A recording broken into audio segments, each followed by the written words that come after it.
ஒரு ஹிந்து கீதை தெரிஞ்சிருக்கானோ இல்லையோ, ஒரு முஸ்லிம் குரான் தெரிஞ்சிருக்கானோ இல்லையோ, ஒரு கிறிஸ்டியன் பைபிள் தெரிஞ்சிருக்கானோ இல்லையோ, ஒவ்வொரு இந்திய குடிமகனும் இந்திய அடிப்படை சட்டம் தெரிஞ்சிருக்கணும்.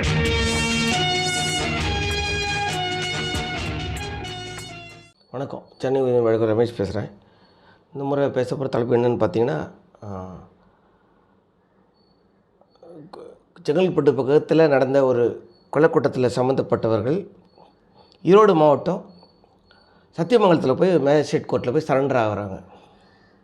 அப்போது அரசு தரப்பு என்ன சொல்கிறாங்க அப்படின்னா, இதில் இங்கே சம்மந்தப்பட்ட நீதித்துறை நடுவர் நீதிமன்றத்தில் சரணடையாமல் வேறு மாவட்டத்தில் இருக்கிற நீதித்துறை நடுவரத்தில் குற்றவாளிகள் சரணடைகிறது போலி குற்றவாளிகளை உருவாக்கும். உண்மையான குற்றவாளிகள் இல்லாமல் போலி குற்றவாளிகளை சரணடைகிறதுக்கு இது ஒரு வழிவகுக்கும். உண்மையான அவர்களை கைது செய்ய முடியாது காவல்துறை. ஏன்னா ஒருத்தர் நான் தான் அந்த குற்றத்தை செஞ்சேன்னு போய் ஒத்துக்கிட்டு சரண்டர் ஆகிட்டேன்னு வச்சுங்களேன், உண்மையான குற்றவாளியை காவல்துறை கண்டுபிடிக்க முடியாமல் போயிடலாம்.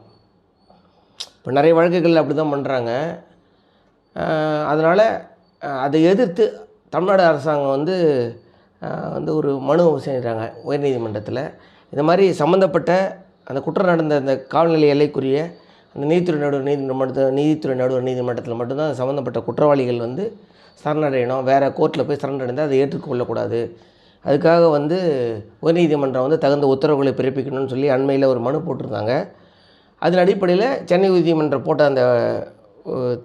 போட்ட வழக்க தீர்ப்பு விவரங்களை நான் சுருக்கமாக உங்களுக்கு சொல்கிறேன். வாங்க விஷயத்துக்குள்ளே போகலாம்.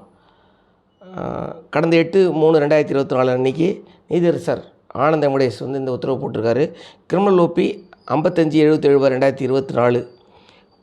மனுதாரர் யார் பார்த்தீங்கன்னா, the state of Tamil Nadu, represented by inspector of police, Otteri police station, Tambaram.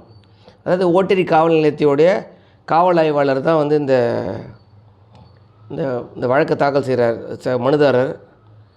Respondent யாருன்னு பாருங்கன்னா, முனீஸ்வரன், சத்யசீலன், சம்பத்குமார், மணிகண்டன், தினேஷ், இவங்க தான் ரெஸ்பாண்டன்ட்ஸ். இவங்களாம் என்ன பண்ணுறாங்க, சத்தியமங்கலம் கோர்ட்டில் போய் அந்த செங்கல்பட்டு பக்கம் நடந்த அந்த கொலைக்கு நாங்கள் தான் காரணம் அப்படின்னு சொல்லி சத்தியமங்கலம் நீதிமன்றத்தில் போய் சரண்டர் ஆகிட்டாங்க. இதில் உத்தரவு போடணும் அப்படின்னு சொல்லி சத்தியமங்கலம் நீதித்துறை நடுவர் போட்ட அந்த 1/3/2024 அன்றைக்கி போட்ட அந்த உத்தரவை ரத்து பண்ணி நடவடிக்கை எடுக்கணும்னு சொல்லி ப்ரேயரில் கேட்குறாங்க. இந்த தீர்ப்பு இது கிட்டத்தட்ட இது 38 பக்கம் இருக்குது. இதில் என்ன சொல்கிறாருன்னா, ஒரு வழிகாட்டுதல் காட்டி நீதியரசர் ஆனந்த வெங்கடேஷ் உத்தரவு போட்டிருக்காரு. என்ன சொல்கிறாருன்னா, அதாவது குற்றம் செஞ்ச நபர் அந்த காவல் நிலைய எல்லைக்குட்பட்ட அந்த சம்மந்தப்பட்ட நீதித்துறை நடுவர் நீதிமன்றத்தில் மட்டும்தான் சரணடையணும்.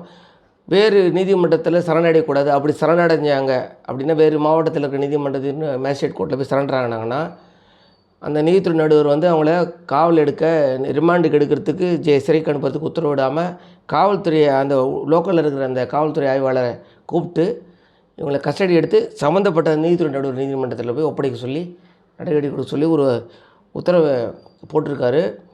இந்த உத்தரவை எதிர்த்து கூட மேல்முறையீடு போகிறதா சொல்லியிருக்காங்க குற்றவாளிகள் தரப்பில். அது மட்டும் இல்லை, சென்னை உயர்நீதிமன்ற வழக்கறிஞர் சங்கம் கூட இந்த நீதியரசர் ஆனந்த வெங்கடேஷ் போட்ட இந்த உத்தரவை எதிர்த்து மேல்முறையீடு போகிறதா சொல்லியிருக்காங்க.